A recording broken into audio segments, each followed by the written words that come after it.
guys, Harper the Hedgehog here, and it's time for another review. But it's not your normal review. Today we'll be reviewing... Hey everybody, here's some fun facts. The population in Thailand is 63 million people. It is twice the size of Wyoming. None of you know Stu like I do. I can't even tell you what we've been through because we made a pact. What I can tell you is this. This is not Stu's first marriage. There was a whore in Las Vegas a couple of years ago. All right, time's up. You can sit down, bud. Come have a drink with me and the guys. Go and do me a favor. Take my little brother Teddy with you. That is a great idea. Bring the kid. All right, one drink. You did it, buddy. Sure did. Cheers. Cheers. Cheers.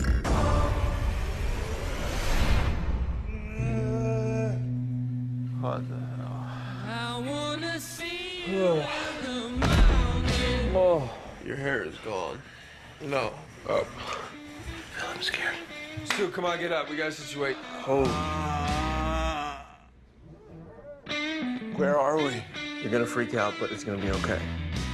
Is it my teeth? This is a real tattoo! That's right. Today we are reviewing The Hangover 2. Now there's a lot I can say about this movie, especially after me just watching it. So, first of all, let me just say they wake up in their hotel, of course, and start off all normal. They don't know what happened or anything. And of course, they lose one of their people. For some reason,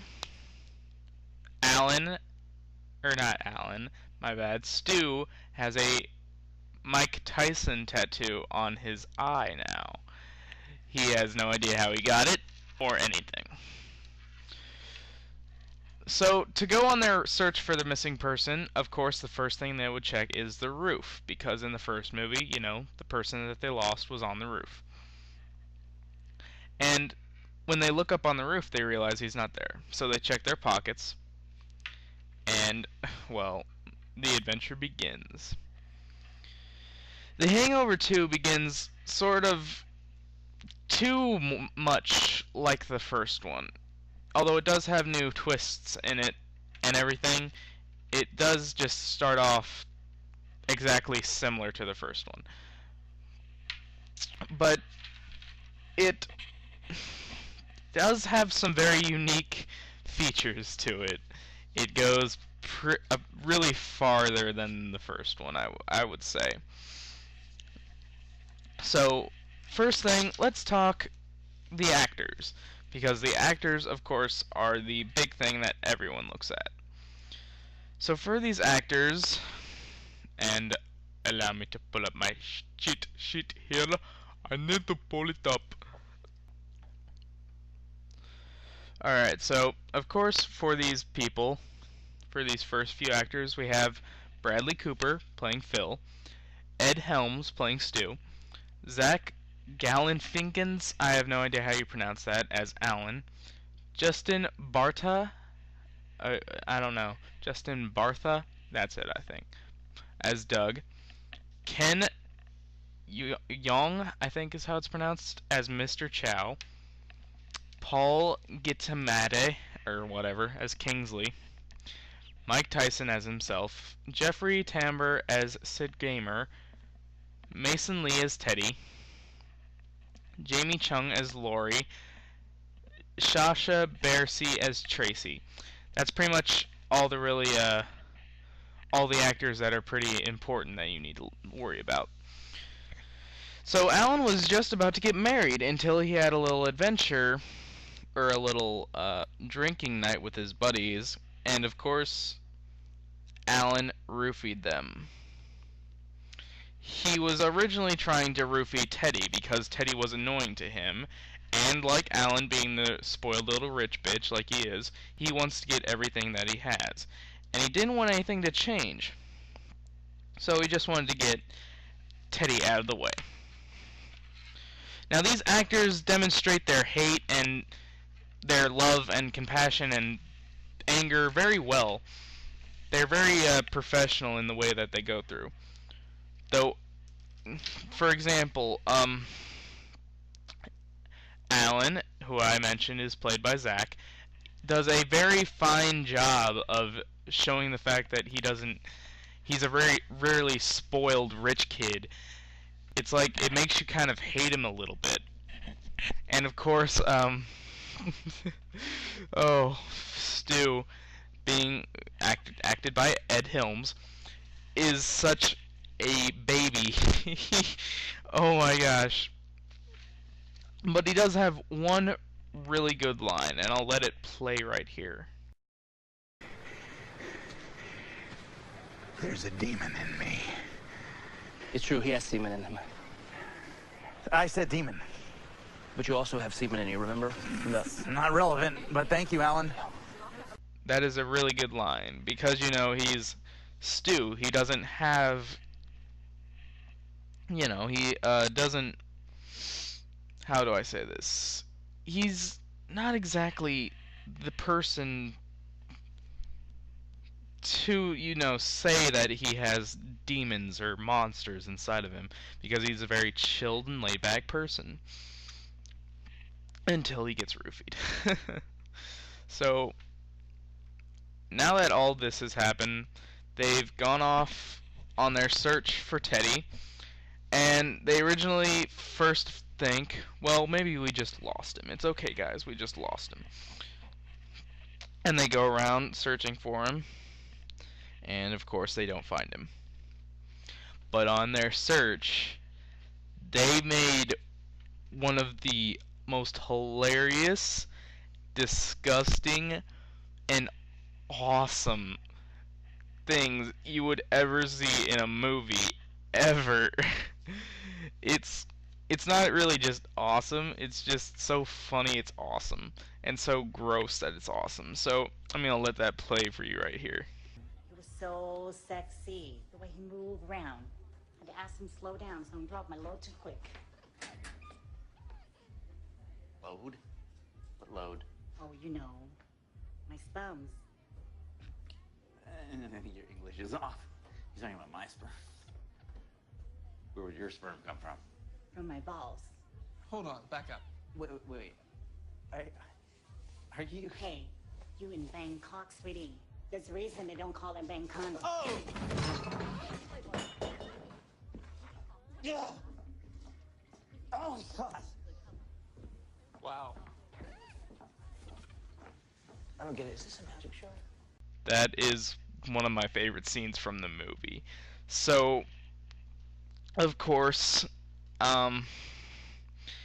you know, Alan probably getting AIDS from this transvestite is never going to have kids with his new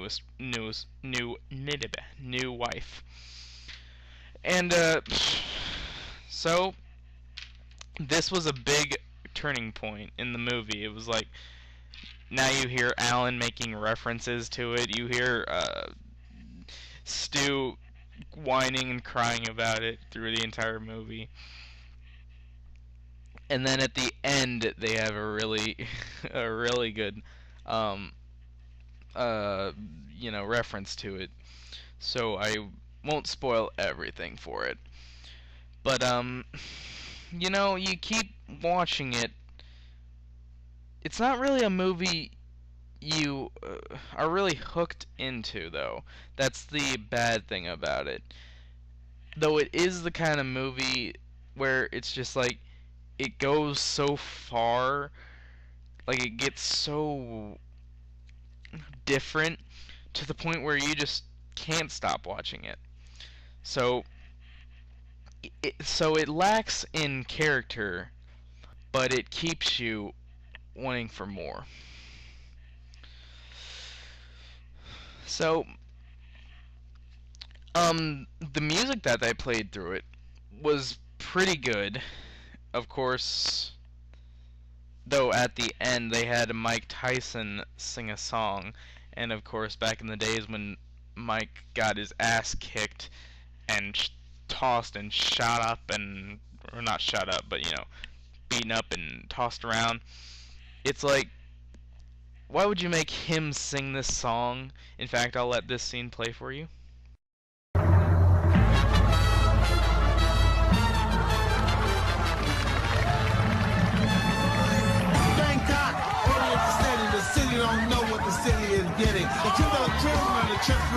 show with everything but you grinning, you know. One night in Bangkok in the world, you're an oyster. The bar, the temples, but the pearls ain't free. You'll find a garden every golden cloister. And if you're lucky, then the gods ain't she. I can feel the devil walking next to me.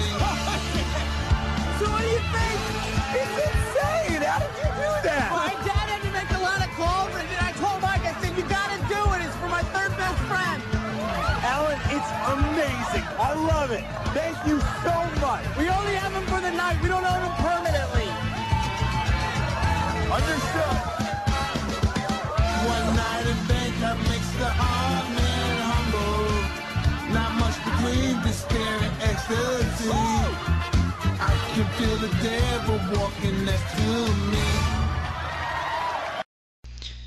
Yeah, he doesn't sing it very well. So, that's another problem. Most music is good. Mike Tyson shouldn't sing. So now I've given you my review. So let's see what score this movie got. Well, it has good it has good actors. So right there, I'll give it about a 7 on the actor. Well, actually more like a 9 on the actors, because the actors really did give it away. For the main story plot and the fact that it keeps you intertwined with it, it earns a 5 out of 10 because it doesn't really keep you hooked. And for the music, of course, it'll get a 7 out of 10, averaging out to a 7.5 out of 10. It's a good movie to watch for originality, and if you're a hardcore, Hangover fan, it's a really good movie for you. But I don't really want to recommend it too much to everyone. So that's my review. Leave what you think in the comments section below. I'm Hyper the Hedgehog. I'll see you guys later.